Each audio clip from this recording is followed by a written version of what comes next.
আর সামনে যে নিউক্লিয়ার যুদ্ধ হতে যাচ্ছে আল্লাহু আলাম কবে হবে, এবং এটা হইলে যে কি হবে পৃথিবীর অবস্থা আল্লাহই ভালো জানে। এমন নিউক্লিয়ার ওয়েপন্স আছে যেটা আসমানে যদি বিস্ফোরণ ঘটানো হয় তাহলে ওই দেশের সমস্ত ইলেকট্রনিক জিনিসগুলো নষ্ট হয়ে যাবে। বুঝতে পারেন না এই কথা? বোম মারতে হবে না পৃথিবীতে, মাটিতে বোমটা মারতে হবে না, আসমানে বিস্ফোরণ করে দিবে, তাতে আপনার পুরো দেশের যত ইলেকট্রনিক ডিভাইস আছে সব ড্যামেজ। এটা এই যুগ। ওই হিরোশিমা নাগাসাকির কথা মনে আছে? কি হয়েছিল ওখানে বলেন? দুইটা বোম ফেলা হয়েছিল, পারমাণবিক বোমা। কে ফেলেছিল? কে ফেলেছিল? আমেরিকা। আচ্ছা, ওই বোম দুটার নাম কি? হ্যাঁ, এই তো জানেন, লিটল বয় আর ফ্যাটম্যান। ওই দুইটা বোম পড়ে যে কোটি কোটি মানুষ মারা গেল, এখন পর্যন্ত জাপানের মানুষ তার তেজস্ক্রিয়তায় ভোগে। এখনকার পারমাণবিক ওয়েপন্সগুলো তার চেয়ে অনেক অনেক অনেক বেশি শক্তিশালী, হাজার লক্ষ গুণ বেশি শক্তিশালী হতে পারে। রাশিয়ার কাছে এমন সুপারসনিক মিসাইলস আছে, নিউক্লিয়ার মিসাইলস, যেগুলো শব্দের গতিবেগের চাইতেও 10 গুণ বেশি যেতে পারে। শব্দের গতিবেগ কত হার্টস বলো? তোমরা সায়েন্সে পড়ো নাই? তো এই শব্দের গতিবেগের চাইতেও 10 গুণ 20 গুণ বেশি যেতে পারবে কি একটা মিসাইল। মানে মিসাইল আবার আকাশ প্রতিরক্ষা ব্যবস্থা বলে একটা কথা আছে। আকাশ প্রতিরক্ষা ব্যবস্থায় ওই মিসাইলগুলোকে ডিফেন্ড করে দেওয়া যায়, ধ্বংস করে দেওয়া যায় আকাশেই। ওই প্রতিরক্ষা ব্যবস্থাও ধরতে পারবে না কত জোরে মিসাইল যাচ্ছে। এবং সেই রাশিয়াকে উস্কে দিচ্ছে এখন পশ্চিমারা, ফেলো একটা বোম, ইউক্রেনে একটা বোম ফেলো খালি। ও যদি একটা ফেলেই দেয় তখন দেখবেন পশ্চিমারা সবাই মিলে আবার যুদ্ধে নেমে যাবে, পুরো ব্যাসাকার হয়ে যেতে পারে। আল্লাহু আলাম, আল্লাহ ভালো জানেন। তবে এটা সময়ের ব্যাপার মাত্র যে বিশ্বে একটা ভয়ঙ্কর প্রলয়কারী কিছু একটা হতে যাচ্ছে। এখন বলবো যে ভবিষ্যৎবাণী করে বেড়াচ্ছে। ভবিষ্যৎবাণী করি নাই, আপনার বর্তমান সম্পর্কে জ্ঞান নাই বলেই বর্তমানকে আপনার ভবিষ্যৎ মনে হয়। বর্তমান সম্পর্কে আপনি অজ্ঞ বলেই বর্তমানের জ্ঞানটাকে আপনার কাছে ভবিষ্যৎ মনে হচ্ছে। বর্তমান সম্পর্কে জ্ঞান অর্জন করেন, দেখবেন সঠিক বুঝতে পারবেন। বর্তমান বিশ্বের যে অবস্থা, পুরো বিশ্বের প্রায় প্রতিটা রাষ্ট্রই আসন্ন বিপদের সম্মুখীন। এগুলো দেখার জন্য এক চোখ যথেষ্ট না। শুধু কোরআন এবং সুন্নাহ প্রোটেস্ট্যান্ট ভার্সনে পড়ে গেলেই কেউ দেখতে পারবে এমন নয়। এগুলো দেখা এবং বোঝার জন্য আল্লাহর নূর দরকার। কি দরকার? আল্লাহ পাকের নূর দরকার। যার কলবের মধ্যে আল্লাহর নূর আছে তার মধ্যে হিকমা এবং বাসিরা বেশি থাকে। যার মধ্যে কোরআন সুন্নাহর জ্ঞানের পাশাপাশি সমসাময়িক বিষয়গুলোর জ্ঞান আছে, এবং এই সব জ্ঞান অর্জন করার পরে যে ব্যক্তি বিনয়ী অহংকারী নয়, এবং যে ব্যক্তি এই জ্ঞান অনুযায়ী আমল করে এবং এই জ্ঞানটাকে বর্তমান প্রেক্ষাপটের সাথে মেলানোর চেষ্টা করে এবং সেজদায় পড়ে পড়ে আল্লাহর কাছে দোয়া করে, আল্লাহ আমাকে হেদায়েত দান করো, আল্লাহ আমাকে বাসিরা দান করো, আল্লাহ আমাকে দূরদর্শিতা দান করো, ইনশাআল্লাহ তাআলা আল্লাহ পাক তার কলবে তার নূর নাজিল করবে ইনশাআল্লাহ। আল্লাহ রাব্বুল আলামিনের নূর ছাড়া এই বিশ্বকে আপনি বুঝতে পারবেন না, চিনতে পারবেন না। তো প্রেক্ষাপট এখন এমন যেটা মিলে যাচ্ছে সরাসরি আইয়ামে জাহিলিয়াতের সাথে। এই শব্দটা শুনেছেন? আইয়ামে জাহিলিয়াত।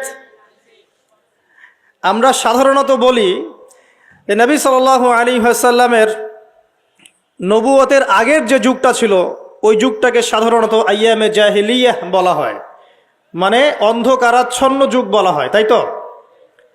কেন বলা হয়? এটা কি ভালো প্রশ্ন না? কি কারণে ওই সমাজের মানুষগুলোকে আমরা জাহেল বলি? জাহেলকে, যে ব্যক্তি জানে না সে যেমন জাহেল, সত্য আসার পরে প্রত্যাখ্যান করে সেও তো জাহেল নাকি? এবং সত্যের অনুকূলে যে আমল করে না, সত্যকে পাশ কাটিয়ে চলে যায়, সে কি জাহেল নয়? জাহেলিয়াহ মানে কি? যারা জাহেলি কাজ করত তারা জাহেলিয়াতের মধ্যে ছিল। যারা জাহেলি মূর্খতাপূর্ণ কাজ করত তারা জাহেলিয়াতের মধ্যে ছিল। এখন এই যুগেও এসে যদি আমরা এই জ্ঞানের বিপ্লব আমরা যে বলি, এই বিশ্বেও যদি আমরা জাহেলের মতো কাজ করি, আমরাও জাহেলিয়াতের মধ্যেই আছি। কথা কি বুঝতে পারছেন? আচ্ছা, একটা প্রশ্ন করলাম, বলেন আইয়ামে জাহিলিয়াতকে কেন জাহিলি যুগ বলা হয়? বলেন। দাওয়াতের কাজ বন্ধ ছিল, একজন বলেছে, আপনি বলেন। বলেন, বর্বরতা ছিল। আর কি ছিল? মেয়ে সন্তানকে পুঁতে ফেলা হতো। আর কি ছিল? মূর্খতা। আর কি? মূর্তি পূজা করা। আচ্ছা, মাশাআল্লাহ, আপনারা পড়াশোনা করেন বুঝতে পারছি, আলহামদুলিল্লাহ। আমি দোয়া করি আল্লাহ পাক আপনাদের জ্ঞান বাড়িয়ে দিক। কেন এই যুগে জ্ঞান ছাড়া চলা যাবে না। এই যুগটা অজ্ঞ থেকে চলার যুগ নয়, জ্ঞান অর্জন করতেই হবে। আর এই জ্ঞান অর্জন শুধু এককেন্দ্রিক করলে চলবে না, আপনাকে বহুমুখী শিক্ষায় শিক্ষিত হতেই হবে।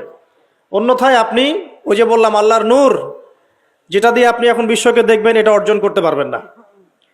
আরেকটা কথা বলে রাখি, অনেক ডিগ্রি সার্টিফিকেট অর্জন করার পরেও যদি মনের মধ্যে হিংসা আর অহংকার আর গীবত তোহমতের সংস্কৃতি না যায়, ওই নোংরা কলবেও আল্লাহর নূর নাজিল হয় না। কথা বুঝাতে পারছি না?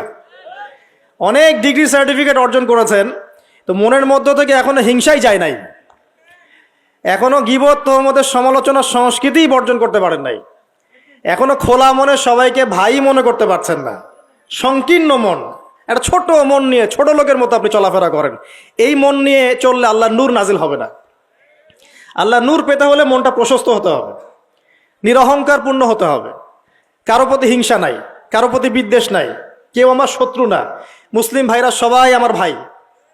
উদার একটা যখন মন মানসিকতা থাকবে, নিরহংকার পূর্ণ মন থাকবে, জ্ঞান অনুযায়ী আমল হবে, সেজদায় কান্নাকাটি করবেন, আল্লাহ নূর চলে আসবে ইনশাআল্লাহ।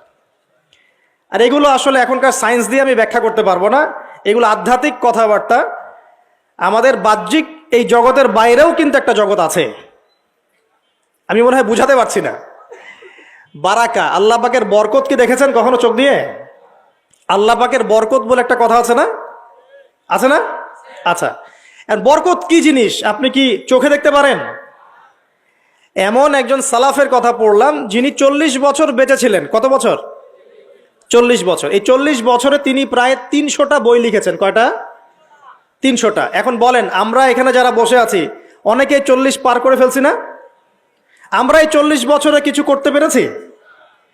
এই 40 বছরে একটা মানুষ 300টা বই লিখতে পারে? তাহলে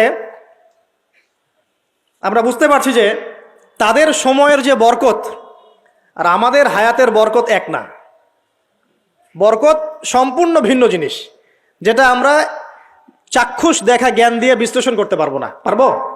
পারবো না। আরো বুঝাচ্ছি, দেখুন, রাসূলুল্লাহ সাল্লাল্লাহু আলাইহি ওয়াসাল্লাম সারাদিনে কত কাজ করতেন। তাহাজ্জুদ পড়তেন, শেষ রাত্রে উঠতেন, রাতের এক অংশ ঘুমাতেন, আরেক অংশ উঠতেন, উঠে তাহাজ্জুদে নামাজ পড়তেন, লম্বা কেরাত, মানে এক রাকাতে প্রায় 4 পারা কোরআন তেলাওয়াত করেছেন। এক রাকাতে 4 পারা। আমরা তো 4টা আয়াত পড়লেই একদম তাড়াতাড়ি রুকু করতে হবে, দাঁড়ায় থাকতে পারতেছি না। তাই নামাজ তো ডিজিটাল, এখন যুগের সাথে সাথে নামাজও কি ডিজিটাল। অনেক মসজিদে নামাজ পড়লে মনে হয় ইমাম সাহেব পেশাব পায়খানা চাপ নিয়ে নামাজ পড়াচ্ছে মনে হয়, তাড়াতাড়ি নামাজ শেষ করতে পারলে বাঁচে আর কি। আবার দেখা যায় মাঝে মাঝে যে নামাজ মানুষ পড়াচ্ছে, পড়তেছে না, মানে নামাজ পড়ানোর দায়িত্ব সে পালন করছে, নামাজ নিজে পড়তেছে না। তো এই ডিজিটাল নামাজ না, নবী সাল্লাল্লাহু আলাইহি ওয়াসাল্লাম এক রাকাতে 4 পারা কোরআন তেলাওয়াত করেছেন, প্রায় 4.5 পারা তাহাজ্জুদের নামাজে। তখনই তো গিয়ে পা ফুলবে। এই যে পা ফুলতো, এমনি এমনি পা ফলে? কতক্ষণ দাঁড়ায় থাকলে একটা মানুষের পা ফলে? তো নবী সাল্লাল্লাহু আলাইহি ওয়াসাল্লামের পা ফুলে যেত, পা মোবারক ফুলে যেত। লম্বা সালাত পড়তেন, সালাতের পরে আবার কিছুক্ষণ ডান কাতে শুয়ে থাকতেন সুন্নত পড়ে। বেলাল রাদিয়াল্লাহু আনহু এসে ডাক দিতেন, তিনি গিয়ে মসজিদে নববীতে নামাজ পড়াতেন। ফজরের নামাজও হতো লম্বা, কেরাত হতো লম্বা। নামাজের পরে আবার সাহাবীদের সাথে কথাবার্তা বলতেন, দিনী বিষয়ে মোজাকারা করতেন। তারপরে ইশরাকের নামাজ পড়তেন, চাশতের নামাজ পড়তেন, পরিবারের দেখাশোনা করতেন, দিন প্রচার করতেন, রুজি রুটির ব্যাপার ছিল। এই সারাদিন যে এতগুলো কাজ তিনি করতেন, একদিনে একটা মানুষ এত কাজ করতে পারে? তো নবী সাল্লাল্লাহু আলাইহি ওয়াসাল্লামের জীবনের বরকত আমার জীবনের বরকত কি সমান? তাহলে বলেন, বরকত কি আমি চাক্ষুষ জ্ঞান দিয়ে প্রমাণ করতে পারবো? এরকম অনেক বিষয় আছে ইসলামে যেটা চাক্ষুষ জ্ঞান দিয়ে প্রমাণ করা যায় না। কবরের আযাব দেখেছেন? কেউ কি প্রমাণ করতে পারবে? আপনি কি ফেরেশতাকে দেখেছেন যারা এখন এখানে ঘিরে রেখেছে জায়গাটা? এই জায়গাটা কি ফেরেশতারা ঘিরে রাখে নাই? আল্লাহ রাসূল কি সেই কথা বলেন নাই? কিন্তু আমরা কি প্রমাণ করতে পারবো এখন? আপনি চাক্ষুষ জ্ঞান দিয়ে পারবেন না। কবরের আযাব প্রমাণ করতে পারবেন না। স্বপ্ন মাঝে মাঝে দেখেন, সত্য হয় কি হয় না? মুমিনের স্বপ্ন সত্যি হবে কি হবে না? আখিরুজ্জামানে মুমিনের স্বপ্ন বেশি বেশি সত্য হবে।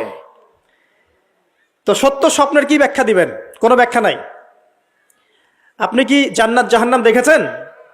দেখেন নাই। মিজান পুলসিরাত দেখেছেন? রূহ, আপনার শরীরে একটা রূহ আছে, আত্মা, এটা কি দেখেছেন? এখন এই যে বিষয়গুলো দেখা যায় না, আধ্যাত্মিকত্ব, বারাকা, আল্লাহর নূর, কবরের আযাব, পরকাল, ফেরেশতা, জিনজাতি, তো এগুলোকে আমরা তো বাহ্যিক জ্ঞান দিয়ে ব্যাখ্যা করতে পারবো না, পারবো? তাই বলে কি এগুলোর অস্তিত্ব নাই? বলেন, এগুলোর অস্তিত্ব আছে কি নাই? যদি এগুলোর অস্তিত্ব কেউ বিজ্ঞান দিয়ে প্রমাণ করতে চায়, পারবে? যুক্তি দিয়ে প্রমাণ করতে চাইলে পারবে? কোনো দর্শন দিয়ে প্রমাণ করতে চাইলে পারবে? পারবে না। তাহলে এখানে একটা বিষয় হচ্ছে, আল্লাহর পক্ষ থেকে যা নাজিল হয়েছে চোখ বন্ধ করে বিশ্বাস করতে হবে। এখন এই চোখ বন্ধ করে বিশ্বাস করলে পরে মানুষ আপনাকে বলবে ধর্মান্ধ। কি বলবে? এবং ইসলামের এই মৌলিক বিষয়গুলোকে যদি আপনি চোখ বন্ধ করে মেনে চলেন, এখনকার বিশ্বের মানুষ আপনাকে বলবে আপনি মৌলবাদী। এখন আপনি বলেন, ইসলামের মৌলিক বিষয়গুলোকে মেনে না চললে কি কেউ মুসলিম হতে পারবে কি না? পারবে? তাহলে পরিপূর্ণ মুসলিম হতে হলে আমাকে মৌলবাদী হতে হচ্ছে কি না? আমি এটা দিয়ে কি বুঝাচ্ছি? বুঝাচ্ছি আল্লাহ পাকের নাজিল করা প্রতিটা বিষয়কে চোখ বন্ধ করে মানতে হবে। কিছু বিষয় আমার বুঝে আসবে, কিছু বিষয় আমার বুঝে নাও আসতে পারে। এখন যতগুলো বিষয় বললাম, একটাও কি ব্যাখ্যা করতে পারবেন? কিন্তু এগুলো আপনাকে মানতেই হচ্ছে, কারণ আপনি মুসলিম। আল্লাহ বলেছেন, রাসূল বলেছেন, আমি মেনেছি।